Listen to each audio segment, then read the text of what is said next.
Dumiyani BRS college ખાતે યુવા connect કાર્યક્રમ યોજાયો હતો, જેમાં મોટી સંખ્યામાં યુવા ભાઈ બહેનો અને વિદ્યાર્થીઓ જોડાયા હતા.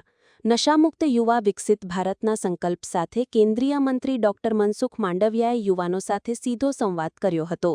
તેમણે યુવાનોને નશાથી દૂર રહી પોતાની ઊર્જા, સમય અને પ્રતિભાનો ઉપયોગ શિક્ષણ, રમતગમત, કૌશલ્ય વિકાસ તથા રાષ્ટ્રનિર્માણમાં કરવા પ્રેરિત કર્યા હતા. કાર્યક્રમ દરમિયાન મંત્રીએ કોલેજ કેમ્પસમાં વૃક્ષારોપણ કર્યું હતું તેમજ રમતગમતના મેદાનની મુલાકાત લઈ પ્રશંસા કરી હતી. તેમણે મૂલ્યલક્ષી શિક્ષણ પર ભાર મૂકતા જણાવ્યું હતું કે શિક્ષણથી સંસ્કારોનું ઘડતર થાય છે.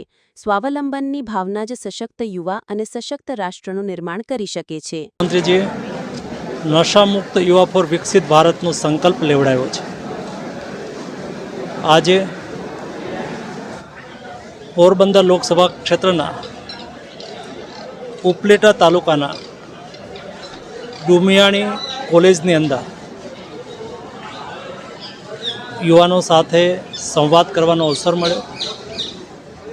નશામુક્ત યુવા ફોર વિકસિત ભારત અને માય ભારત પ્લેટફોર્મના સંદર્ભમાં યુવાનોએ પોતાના પ્રતિભાવો આપ્યા. કોઈ પણ રાજ્ય કે રાષ્ટ્રે સમૃદ્ધ રાષ્ટ્ર બનવું હોય તો એ દેશના નાગરિક સ્વસ્થ રહે એ બહુ આવશ્યક છે.